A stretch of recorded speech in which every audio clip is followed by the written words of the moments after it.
I said, Sean, did you leave the shower running, bro? He's like, it's the fountains. I'm like, bro, how do we have fountains in the fucking room?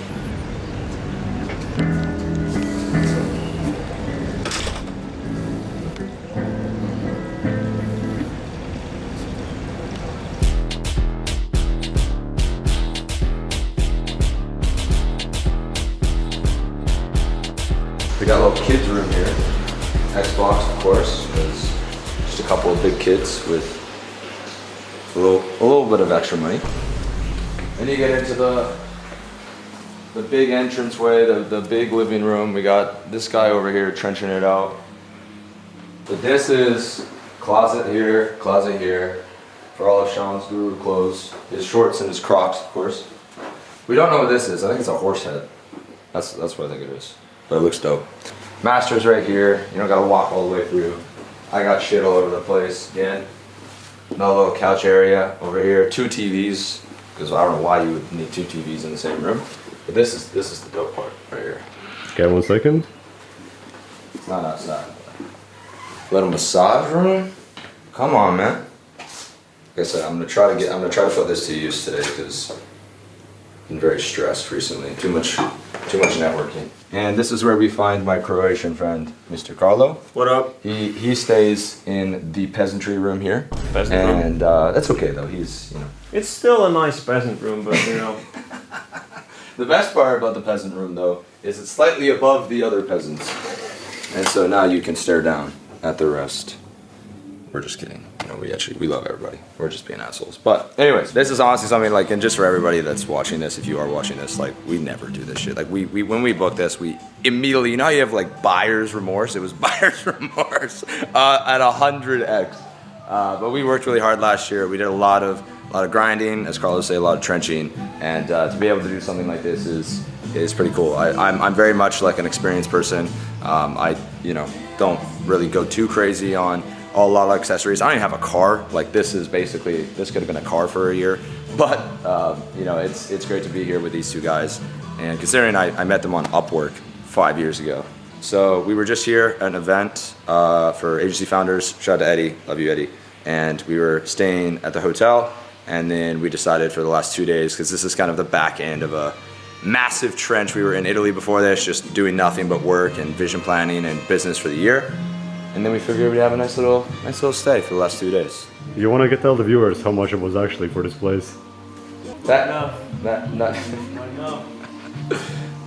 was enough. It was enough for this place. But you guys can go online and look if you want.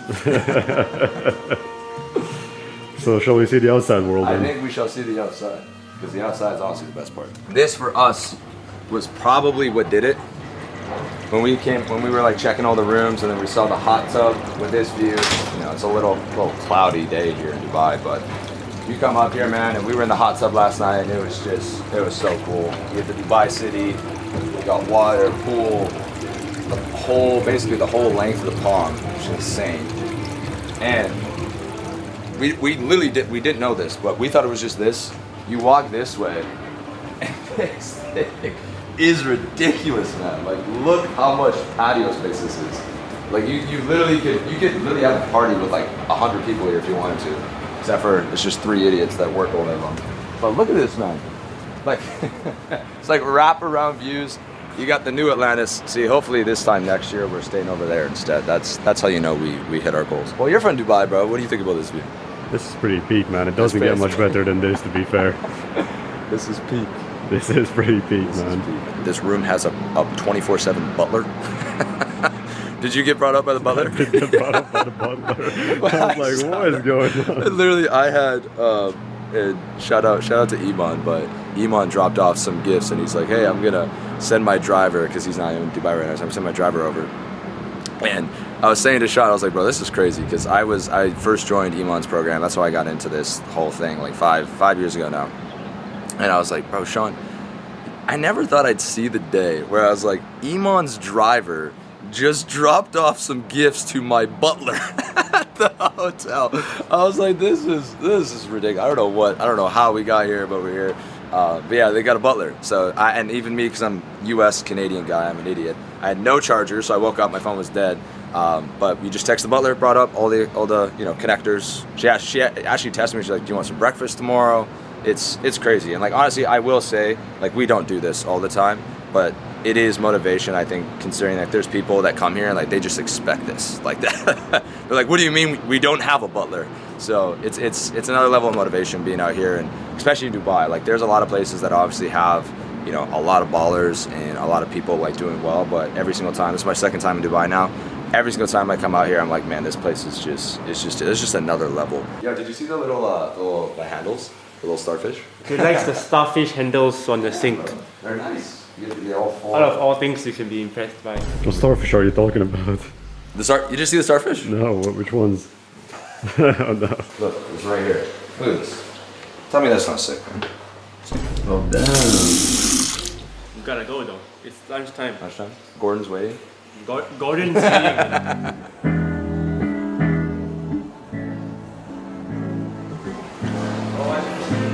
So where are we actually? Where are we? Gordon Ramsay, Bread Street, Kitchen and Bar. I don't know. Usually we trust Gordon. I don't know about that, bro. I had the Gordon Ramsay restaurant in Malaysia, beef Wellington. It was like, Bro, Sean is way too bougie, bro. They have way too high standards. This guy's probably gonna order like a fucking chocolate fondant to start with a hot chocolate, and then he'll have a T-bone steak for lunch. It sounds very good. I mean, we're just having buffet later, so we gotta chill out a bit, So we booked an Airbnb. Like it looked sick, like looked insane. Go up and do like club here, club there. We're inside, and it was like boom, boom, boom, like just vibrating windows. You went into Sean's bathroom. It was like you entered the club. But that club was just, and there was nobody there. There was literally nobody in there. We have the one where it's dancing in the Permani. Oh yeah, here it is. He's got the boots on, SRB joggers, crazy fit.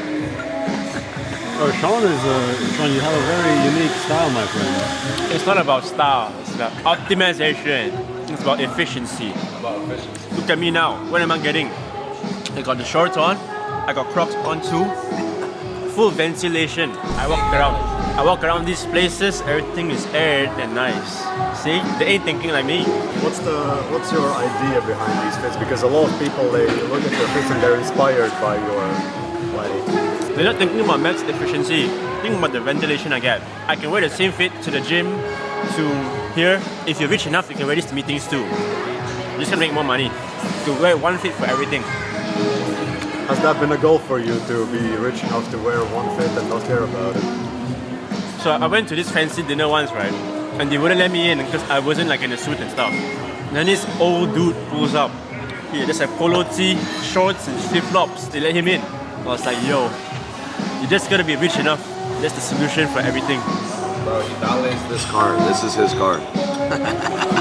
Seriously? I swear, he pulls up to his residences. Kalisa? With the Kalisa. They don't know. I pull up to the Ritz-Carlton residence. I valet this car. I pull up my shorts. Dude's looking at me like, who the fuck's this? Valet's asking me, do you live here? Yeah, I do. That's me. Sean is a very simple man. Very simple. That's inspiring. Life is simple. Just make more bread, eat more bread. Burger with the bacon and fried egg. Amazing. Thank you. Bro, that was crazy. I chose the Gordon Ramsay meal with beef Wellington instead. But we'll see, PVP. I ordered a beef Wellington, of course, Gordon Ramsay's signature. Truffle mashed potatoes, pretty good, like 8, 9 out of 10. Oh. Beef Wellington itself is like 6.5 out of 10. I think the flavor is really there. The texture is good. For the steak, flavor, The burgers look better though. So mine, it looks good.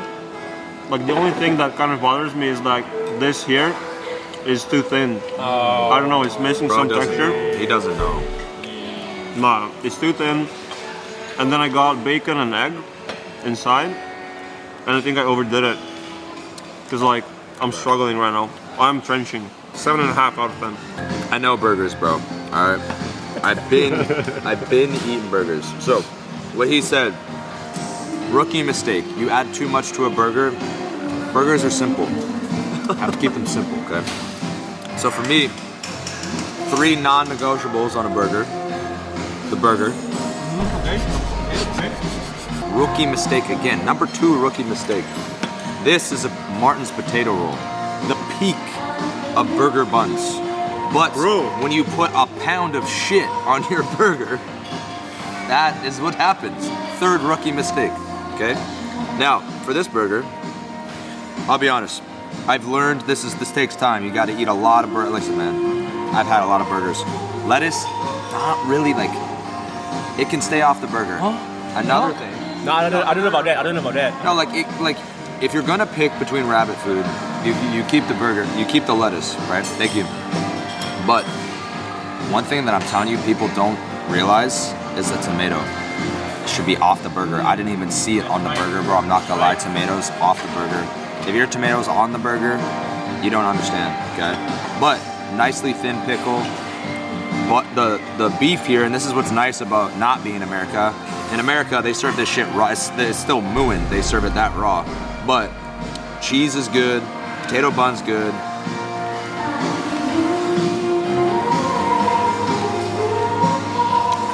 Good beef flavor. Needs some salt. Tomato is ruining it. I'm gonna pull it out after this, but bun is carrying. But that's what I say, bro. That's what I say. Bro, my bun is not carrying. Like it is not carrying anything right now. No, it's People the wanna know, softness. how do you apply this to Ecom? Well, I was gonna say that like this is what happens when you're spamming creatives. That's creative volume. And look at this. See this? It's just a disaster. Struggling. Just spamming shit on your burger is like spamming shit in your Ecom. See this? You end up with this. But here's one thing that I don't like, and Bro, this is intense. I'm not gonna lie. After seeing this, my score just went down to like a 5.7, 5.8. There's no sauce. No barbecue sauce. Not barbecue sauce. We need a burger sauce, bro. What is? Bro, this is so bad. I have to switch to like. I have to switch. This is so bad. Imagine your supply chain, right? The burger patty is like you scaling up your orders. But the patty, the actual supply chain, there's not a lot of stock. Guess what happens? It falls apart. Look at this dude. I'm fixing my back end right now. Ecom store is just all over the place now. Oh, listen. The key learning that we have here, I was just spamming shit on my burger, just like putting everything, right? It's like you test 50 creatives a week, you just spam everything inside. This is what I have now. Now I have to switch to this, right? And I think I need new strategies and shit like that. Whereas look at how intentful he is with his burger. High intent. Okay? Very high intent. He's taking his time, he did his research, he clearly knows a lot about burgers. He studied.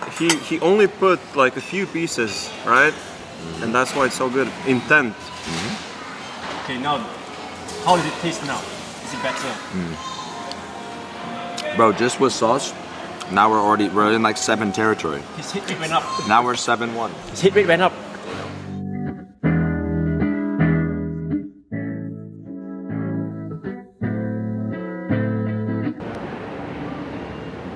Bro, it's like, what is it called in Minecraft? Render distance? Right, finally answering questions now. 3 dudes on a balcony. First question, Frank Gabriel. Shout out Frank G. Shut up, Frank. Shout out Frank. Suppose you make 10 ads per week. What percentage of that goes into new angles? What percentage of that goes into micro tests and iterations? How do you decide what to test? I would clarify like 10 ads, like 10 individual ads or 10 concepts. I think people. I'd say we can say concepts. I would assume concepts. But yeah, so 1 concept, 3 ads, that would be 10 ads, so that would be like 30 ads a week.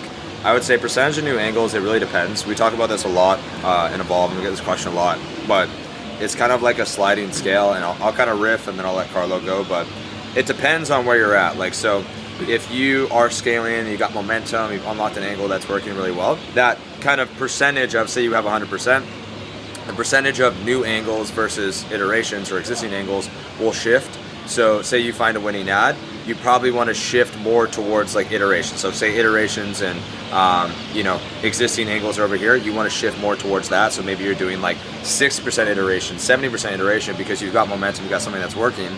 Whereas if you are kind of plateaued and it's like, hey, you haven't had any winning ads in a while, you haven't really been scaling, then you kind of shift that percentage more towards net new. So maybe 60% net new, 70% net new. But I always think, and we were doing analysis on an ad that spent over $1 million, one ad, and it was interesting is we tested a new angle, it worked, and then we did an iteration and it failed.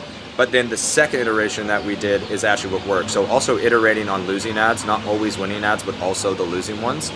So to answer the question simply, I would say, again, the percentage shifts based off of where you're at in the account. And then the percentage, again, of hooks shifts. And then I think the final one was like micro tests. We don't really do a lot of micro tests anymore just because of, Andromeda. I would say we do try to like be scientific in some ways with how we test, different hooks or things like that. But a lot of the micro ones like don't really get as much spend now because Meta just kind of groups those creatives as being the same.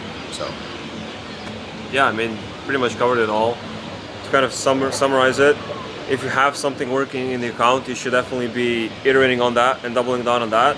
If you have nothing working in the ad account, you definitely need to spend like 80% of your like new creative tests on just like trying new angles, new concepts, like maybe new avatars, desires, just like new stuff.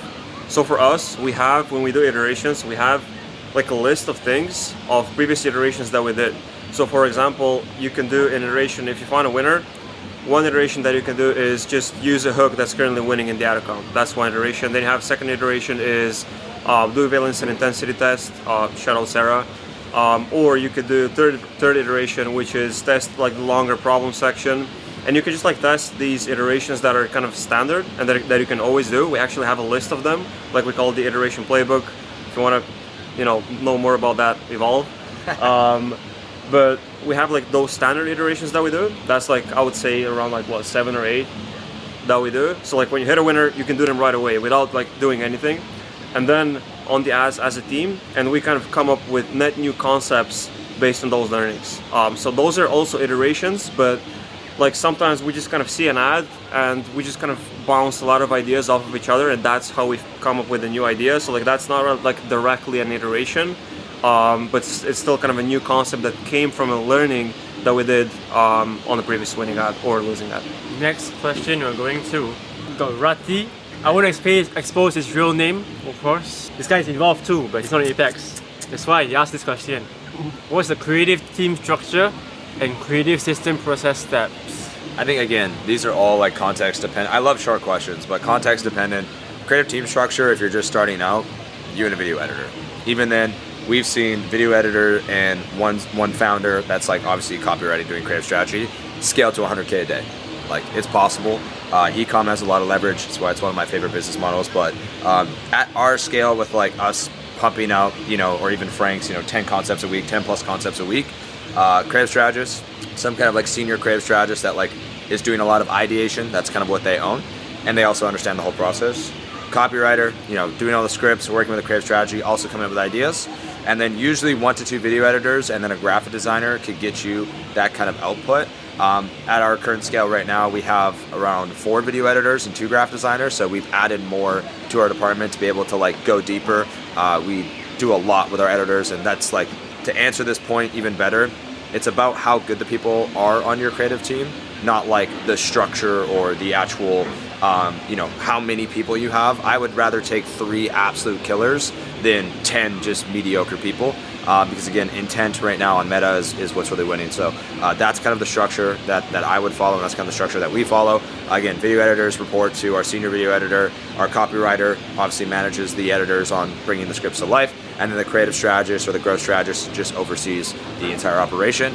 We do also have like a UGC manager, because I know that's a big thing for some people. She actually manages that on her own and just kind of communicates with the growth strategist and coordinates what the video editing team needs or what specific UGC that we're getting in as well. Creative system process steps. So what's our process look like? So we basically come up with most of our ideas by doing research, as most of you already know. But then what's important is we kind of do creative strategy as a team. This is we kind of talked about it on a podcast briefly yesterday, but not a lot of people talk about it, but we do creative strategy as a team.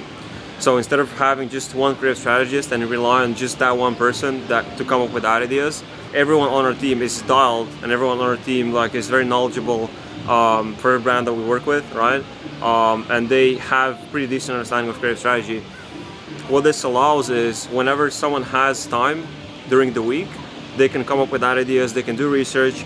So editors and designers, they do research like in terms of creatives, so like they do learnings on creatives like hook rate, retention rate and stuff like that. Creative strategists, they maybe go on Reddit, comments, and I don't know, learnings on previous ads and stuff like that. And what that does is everyone on our team is knowledgeable in different areas, right? And then when we get to the strategy call, everyone from our team is on the strategy call, and we just kind of present our ideas.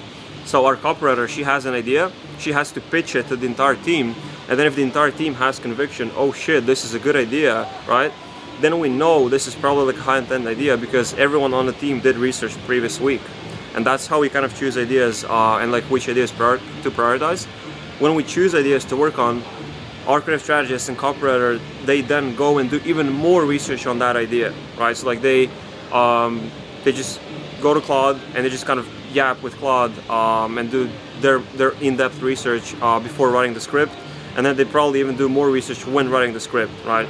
And then that gets to editors. And one tip that I can give when we make briefs for the editors, we started including like a strategic breakdown of the ad, and that basically looks like just like whenever we have a script, just give it to Claude and ask, like, give a breakdown of this ad based on like awareness stages, sophistication, what is this desire that we're targeting, what is the problem that we're addressing. And when our editors have that knowledge and they see that, they know how every part of the ad should look like, how they should visualize like problems, desires and stuff like that. And we've noticed like a huge increase in winning ad hit rate, and we got feedback from our editors that it just made their life a lot easier. So then we just test the ads, we do learnings, and then we just repeat the cycle. All of these are the small sauce already, the real sauce in the apex. If you know, you know. Mr. John Tony, which is probably, I'm not sure if it's a real name or not, but he asked about cash flow management for beginners. You see dudes going from 0 to 100k days with small budgets of 2 to 3k. How is it even possible? Well, if you only have 2 to 3k, realistically, it is not possible, especially if you're starting out. People will tell you, we start dropshipping, start Ecom, you're okay with 3k, 5k budget. That's not true, because Ecom is a very, very cash flow intensive game, money in, money out, you buy stock, etc. And the thing is, you don't know when you're going to succeed. You might succeed in your first 5 tests, you might succeed in your 60th test. Your 3 to 5k last for 60 tests is definitely not. So you need cash flow. At low scale, at big scale, doesn't matter. If that means you need to get a part-time job, do it. Or if that means you need to, go to Ecom Talent, shout out, where you can actually learn a skill and get paid at the same time, which is the best case scenario. You need cash flow, not just capital to start. Don't just think if you save money, you can make it work. Do something at the side where you can make cash flow and make it work. That's how you manage it at the start. At later stages, as you get more money, of course, it's important for you to track your P&L. Very common scenario where people think they're making a lot of profit. Look at tools like Triple Whale, they don't track through a sheet, through their accounting software. They thought they're making 20% margins, turns out they're making 0. I had a case, some dude told me the same thing. He thought he was balling, he wanted to buy an AP, turns out, he changed his offer. Guess what? He comes out a month later, bro, I lost money on my offer because he just didn't track it. Very, very simple mistakes like this, people just forget to make. After that, as you get to bigger cash flow management, a lot of it comes down to getting credit lines. Credit cards, credit lines with Meta ads, Google ads, credit lines with your suppliers.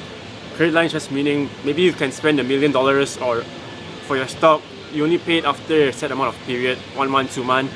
This way you don't need to pay for things immediately, you wait for money to come in first, then you pay. That's the basics of cash flow management. Really, at the beginning it's very basic, track everything, get cash flow. As start to scale, it's easy for you to just get an accountant or CFO to advise you. That's what I would recommend.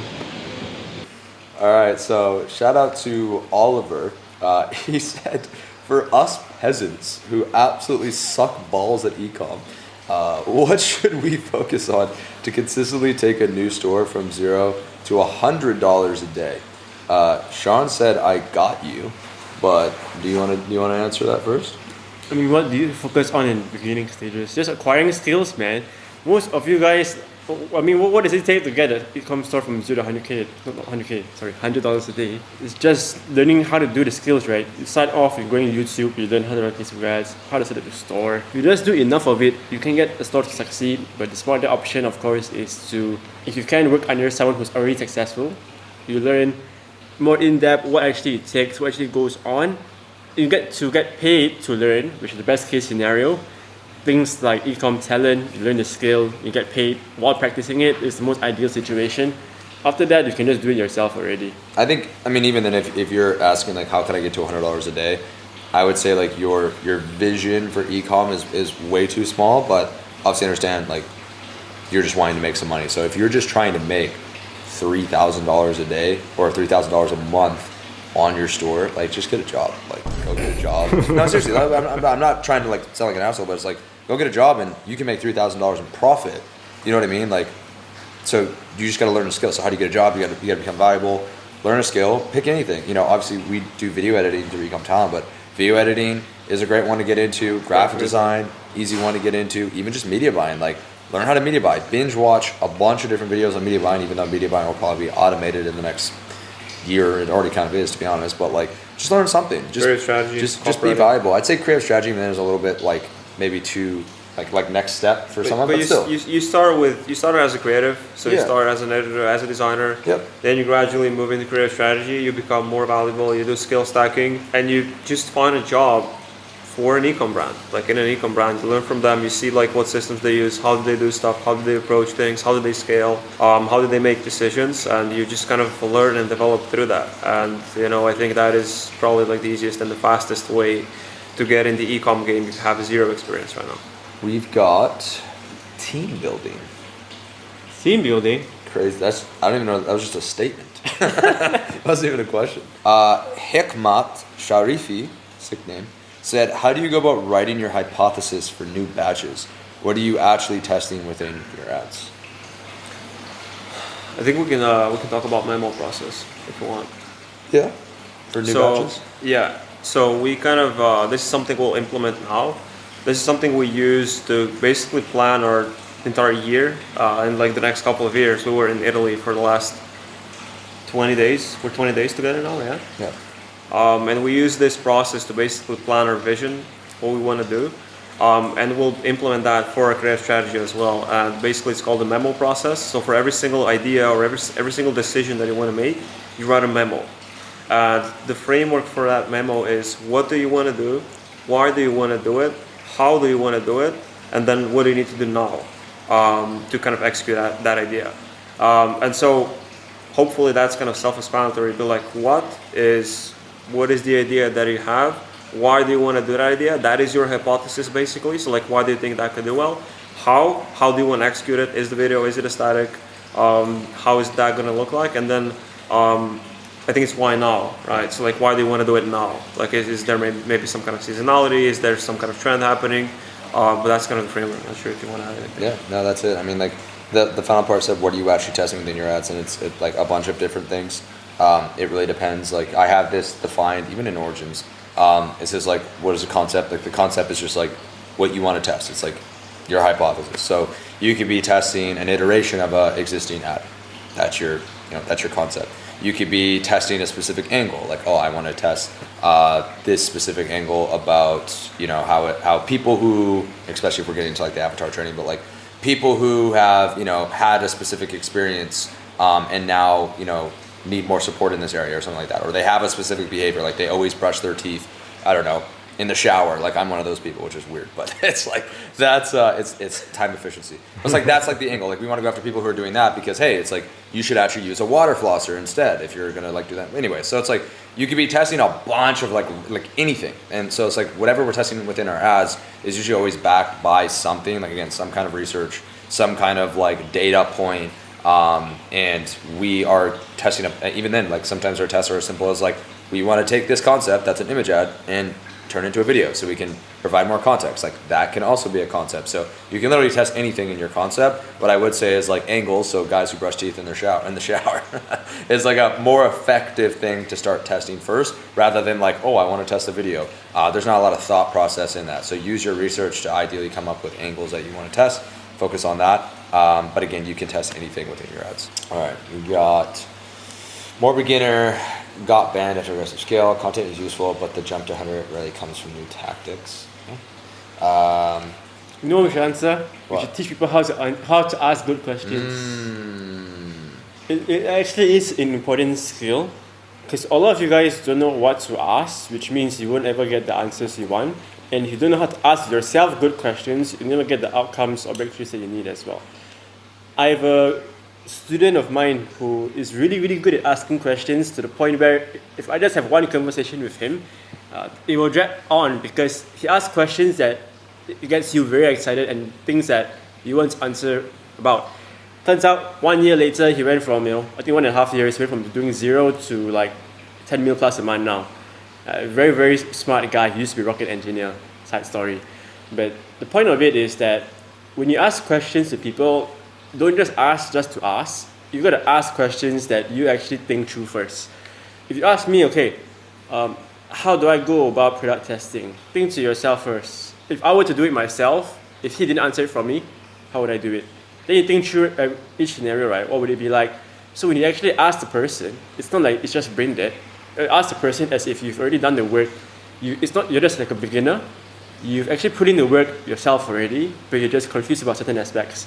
You show that the person you're asking questions to, you've done the work, you studied them already, and in that case, when someone answers your question, they know you're serious, talking about things that they're interested in. They'll be much more glad to help you answer the question and you get a much more in-depth one. Anything to add? It's very important to actually think about, it's called an ask hole. Don't be an asshole. Don't just have zero thought when you're asking somebody a question. And I also think something that helps me a lot, and this usually even before, whenever I'm in any groups, because we're obviously in mastermind still ourselves, we're constantly learning. But I'll write out a question and I'm going to send to somebody that's just on another level than me, and I always ask myself what, because usually the most people that you're asking questions to, you have probably consumed some of their content. So you probably know how they answer shit. How Sean answers things versus how I answer things, or Carlos. So you probably have an idea of what we would say. So we call it kind of the guru frame, where it's before you ask a question, before you even write it, just literally be what do I think they would say about that? Or how do I think they would answer it? And a lot of the times if you just role play in your own head, you'll be oh, he would probably say that. And then most of the time it's good to answer your question. So that's really helpful for me. So a lot of times I'll write it out. And even then we were preparing questions for the Hermosi event. And I was writing these questions what would Hermosi say? I'm dude, I fucking consumed so much Hermosi. I know exactly what he would say. He would just be do more. I'd be okay. I'd be hey Hermosi, we're struggling to scale ads. He's well, how big's your team? Oh, we don't have a team there yet. Well, build the team. And a lot of times the answers that you're looking for are simple. But to what Quan said. So what Sean Quan could be a name for you, bro. Hey, Sean Quan.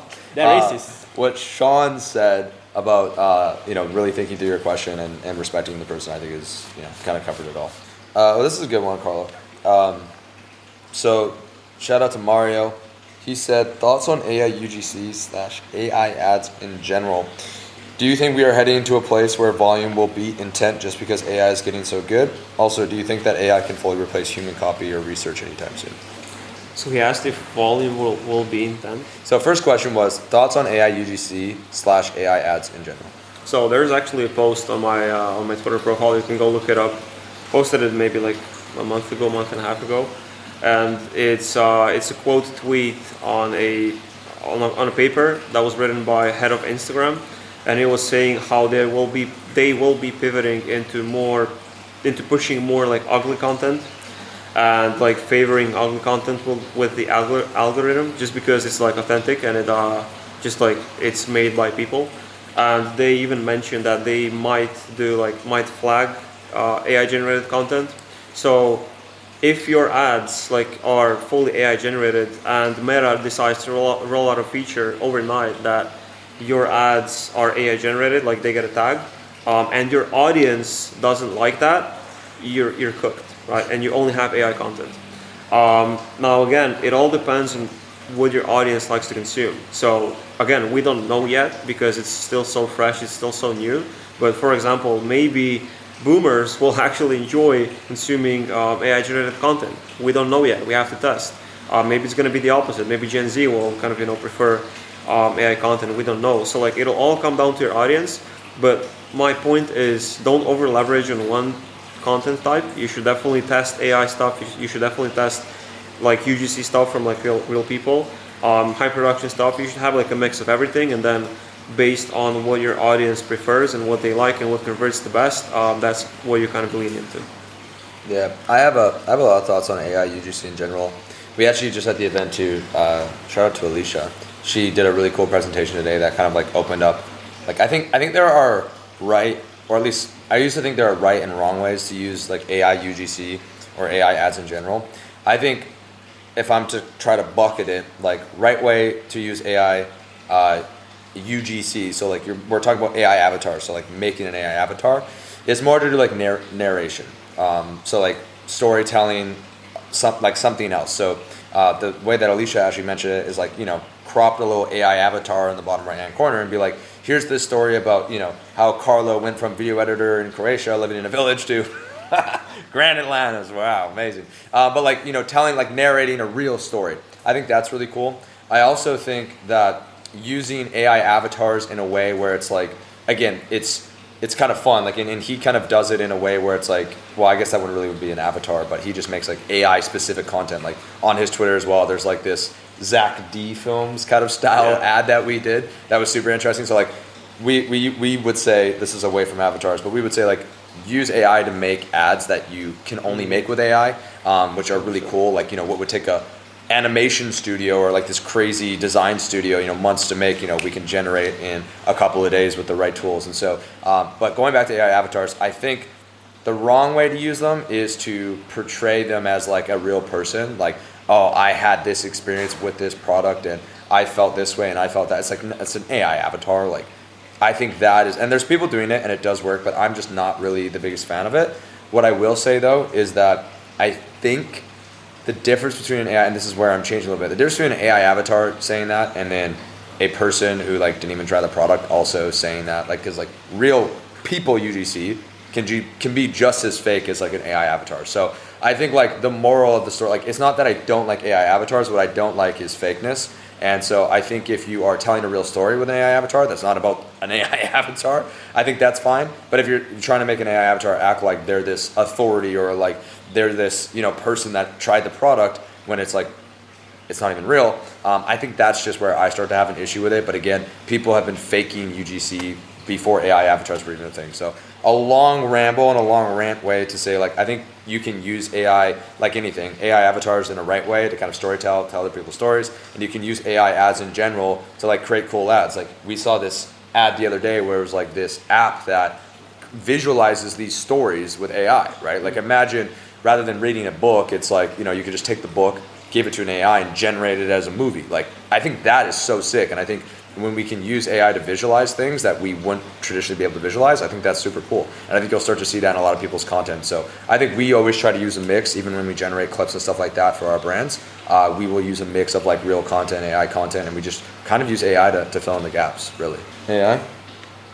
AI, boo. The second part of this was just like, do you think we're heading to a place where volume will beat intent just because AI is getting so good?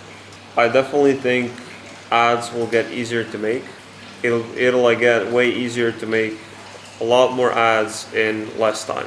That's guaranteed. That's 100% for sure. But intent, I don't think so. What AI does is, we talk about this a lot. If everyone is using the exact same tool, everyone is getting the exact same output. And the only difference is the expertise that you have and how you choose what is good and what is not good. And the context that you have that you feed into AI. That's gonna be your mold, and that's gonna be the thing that gives you leverage. So I would say, if you just spit out volume just for the sake of doing more, just for the sake of doing volume, that's kind of, I would say it's gonna be very hard to have intent within that as well. I don't have much to add to that. The last part of Mario's question was, do you think AI can fully replace human copy and research anytime soon? And genuinely, like, I don't know. I think the way that I see it is AI is really just a tool, and you just have to remember that. Just like how the internet, you know, the internet definitely replaced a lot of things, right? Like if we look at even just Blockbuster versus Netflix, right? Like Blockbuster just kind of became irrelevant because of the internet. You could just download the movie on your TV, right? So it's like, if anything, it'll hopefully, fingers crossed, just make things better. But I think when it comes down to can it fully replace a human, maybe, again, I don't know, but I think right now, at least in the foreseeable future, I don't think it can, because again, it's just a tool, right? Like, even if you think about another analogy of like farmers, right? You used to rake all the farms, or, whatever, plant all the seeds, and now there's just big ass machines that do it, right? More efficiency. So it's like, it just allows us to be better because it is such a powerful tool. I think the thing is it's just such an unknown tool. Like, we haven't seen a tool that is this powerful yet. But for me, I kind of see it as like, again, it is going to depend on the operator. And so, like Carlo just mentioned, AI is just going to make everybody better. But if you still are better than everybody else and you use that tool, you should be able to still have an edge. So I don't think it'll ever be this scenario where, you just don't need people at all. Again, I'm not a fortune teller. I don't have a crystal ball in front of me here, but I think for right now, it's just a tool. And the people who understand how to use the tool well and have the context and, the knowledge will be able to get the most out of it. Are you scared of AIs and Terminators and robots? Why would I be scared, bro? The thing is, it's going to replace people, but it's only going to replace every skill talent. They're still going to be the top of the people managing everyone in AI. So this is Fur.exposito Despa. That song? Despacito. Banger. Anyway, so he said, I don't know, a bunch of stuff, but the question was like, if you had to pick one avatar or one problem or one niche right now, what would you choose? Bro, this guy is just looking for easy answers. The thing is, like, there's so many niches that all work.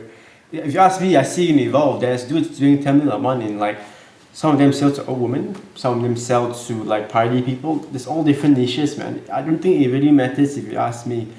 First, personal preference, I like to sell things to either, it's usually moms I prefer. Moms can go a lot of things, right? They sell to kids, they sell to, pet parents, they're all moms still. They all work. Like, these guys are looking for easy answers, but the real thing is that they all work. It's just they can't figure it out. This dude Abdullah asks, my click-through rates are there sometimes, but the conversion rate just won't go up. What do I do to optimize? I've already tried improving the landing page. What do? Listen, it's going to come down to offer. Like, I think most people try to optimize and build these funnels and build these landing pages when it's like their offer is just trash. And I think the thing is also most people think offer is just like the actual price or just a buy one get one or whatever it is.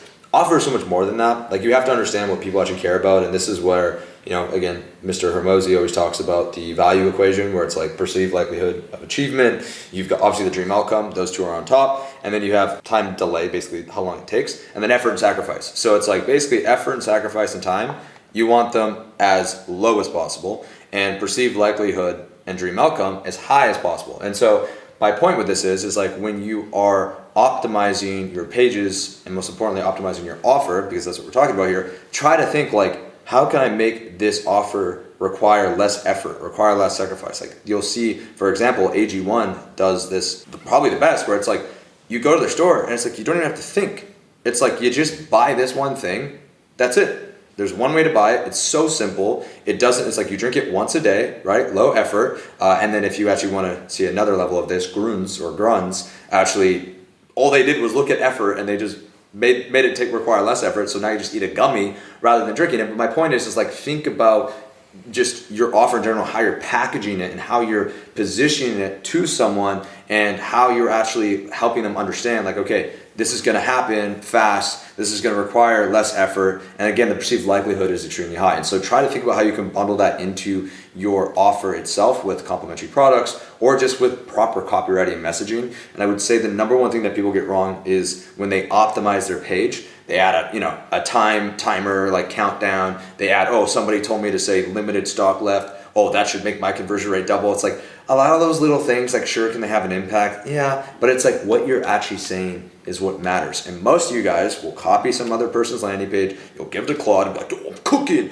Yo, Claude, write this like this for me. Make no mistakes. And then make no mistakes. Like, Claude, your life depends on this. And then you don't even read it and you don't even know what good copy looks like and you copy and you paste it. And it's like, bro, how do you expect to scale when you're doing that? You know what I'm saying? So it's like, actually learn copywriting, like learn how to message people and learn how your customer wants to be communicated with. And so even if you feel like, okay, I've got my offer the best that it possibly can be, which is probably not true, then when you're actually optimizing your page, like really think through the entire process of like, what does this person need to know? Some of you guys also just miss logistics. Like, bro, I've seen people literally selling fashion and they don't even have like, they have like some Chinese manufacturer size guide on their store. Like, bro, how do you expect people to find their size and actually like be confident in buying it? So little things like that, like all the logistics are huge. Some of you guys don't even, you sell supplements, so you don't even have like the ingredients in the order form. Like a lot of just small things will add up to make a big difference. But the final thing I'll say to end this yap is a lot of you don't understand the power of ad creatives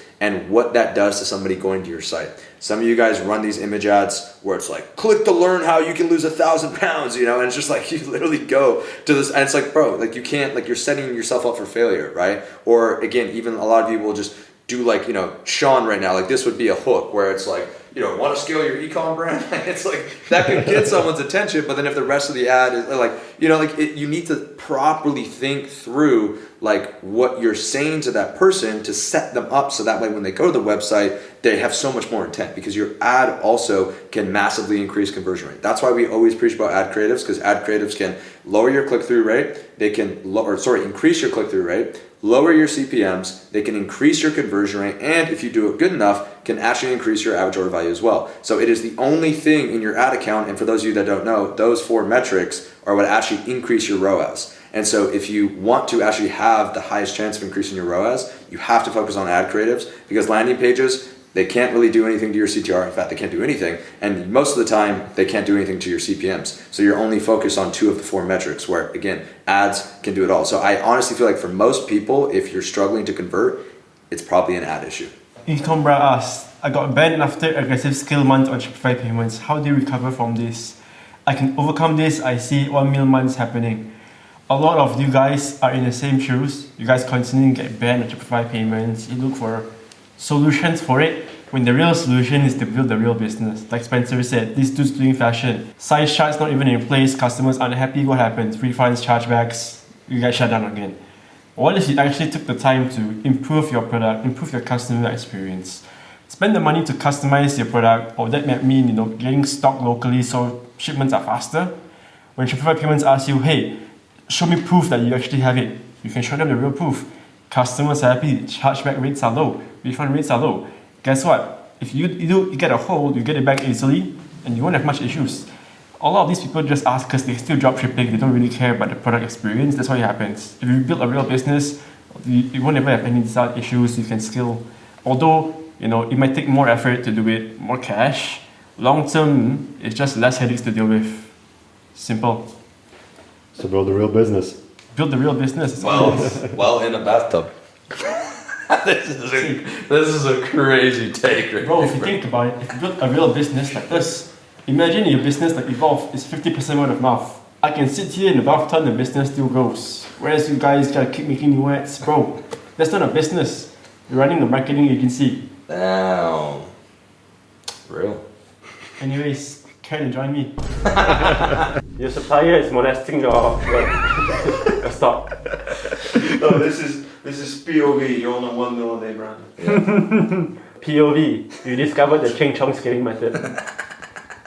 Sean, are you scaling right now?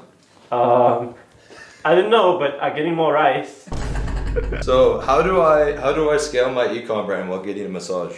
You hire a bunch of Chinese VAs.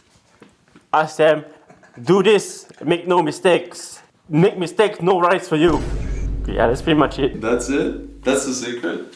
It's a very simple secret. Is that how you scaled your brand? It's simple, bro. So did you actually start as a Chinese VA?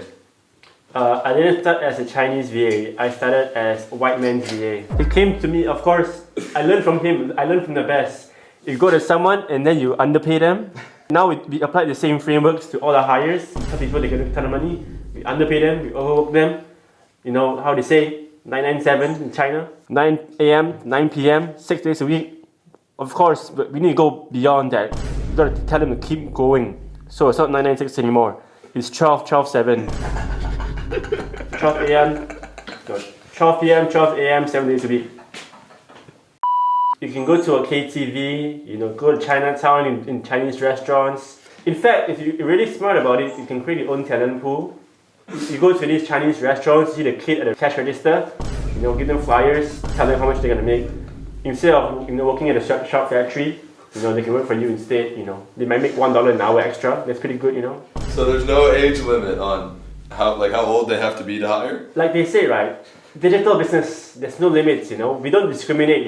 What color you are. You're black, you're red, you're yellow, you're 8 years old. Hey man, if you can click the buttons, you're hired.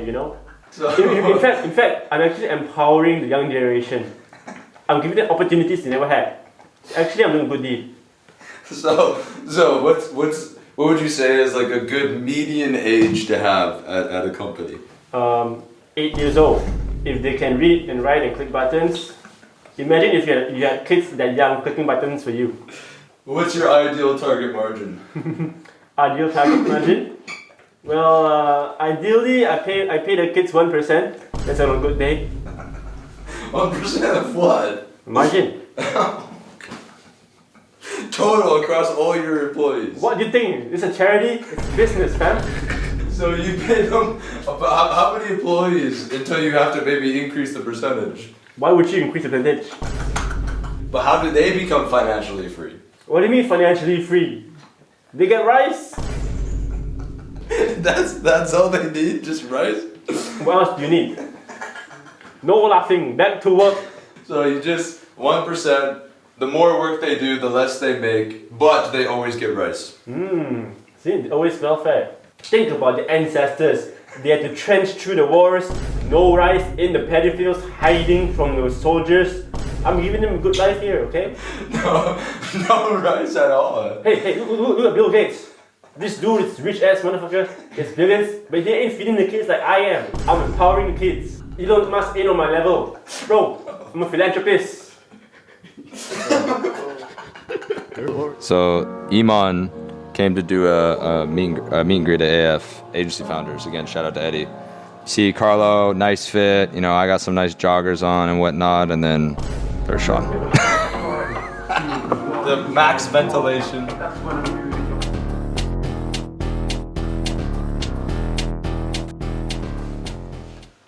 Okay, do an intro.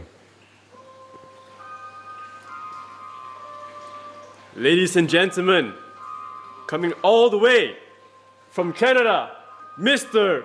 Spencer! All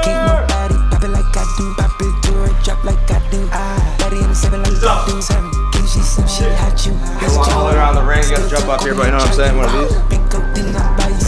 Championship game, baby. All game. No creations allowed, bro. Are you ready? On the other side, challenging the current champion, Mr. Carlo!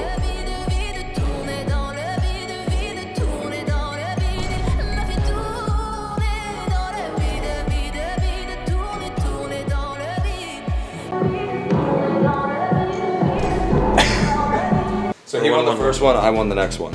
And so now, this is winner take all. Good start. Woo. Oh. Come on, sir. Bang. Hot start. Mr. Spencer with the early win. It's not about how you start, it's about how you finish. Come on. Oh, what was this curveball? Oh, I blocked myself. Cooked myself. Oh. Wow. The Bankarooski. Scores even 1-1. Oh, what a fucking stop! Oh no. Out. No! That was the worst, bro. That was the worst. You're frozen. Spencer You're with the frozen. offense.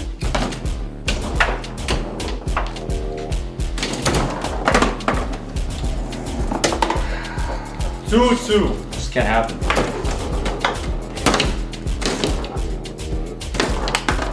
Oh. 4-2. Lucky break, Mr. Carlo. 6-2. The little slider. Alright. All he needs is one more point to secure the championship. Scoring myself.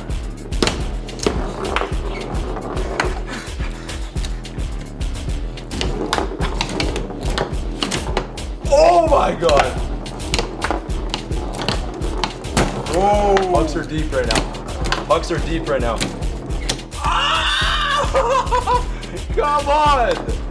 Bank shot. Play the walkout song. I was trying to do that, but And I want We Are the Champions.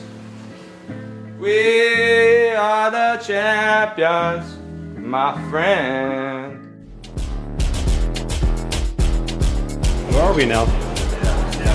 we are at gastronomy at Atlantis Royal. Can you give me some nice pieces of lamb? You went to get me a fresh piece of lamb. The drips, Wellington. You know it's a premium buffet when they have beef Wellington. That's kind of crazy. Maybe just protein max a little bit. This is abundance. This is the true definition of abundance.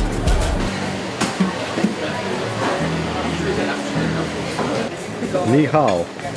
Ni hao ma. Ni hao fine shit. What does the expert add on top? Nothing crazy. Spring onions. Usually we don't add too much things onto it. It's casual food. It has Just to be. like- It has to be good, like raw. Yeah, we keep it simple, like how you should keep your creative when you add account. Very simple, focus on the basics and get it right. That's how you scale. And then, when you scale, you duplicate the soups. Get the basics right. Yeah. It looks like you're doubling down on what works. Exactly, just like in e-commerce, bro. Like with your creative team, get one hire right, then just duplicate the process. What is the e-commerce principle in this? As you can see from everything we've learned today, everything I do is very simple. Look at what I have. That makes a lot of different stuff. It's all chocolate. That's my forte. This is what I like the most. It's what I'm the best at. I'm gonna keep working in my zone of genius and get more of the same thing. If I am really, really good at a certain avatar, Peter Rahal starting RX bars, so for 600 mil. Did he start another brand? He started another protein bar brand, David Protein. Crazy valuation, multi-9 figures. Same thing with me. I know a chocolate, I'm gonna get more chocolate. Stack it up, bro. That's my expertise. Study, bro. Shout out to Mattis for hooking us up all day, being incredible behind the camera, and helping us get some really sick shots. But it was an amazing day. Last day in Dubai. We got to head back tomorrow. Got to get back in the trench. We got to actually pay for all the stuff that we just did now. So shout out to Gastronomy. It was an amazing dinner. Buffet was insane. We had dessert plates. You probably saw that clip from Sean. But amazing day. Very grateful to be here with everybody. And we'll hopefully see you in the next one. We did this once a year. Last year we came here. We thought we did it well. We were still broke. This year we came here. We did better. Still broke. So, moral of the story. There's always someone doing better than you. So stay humble. Keep going. Keep pushing. White bag mentality.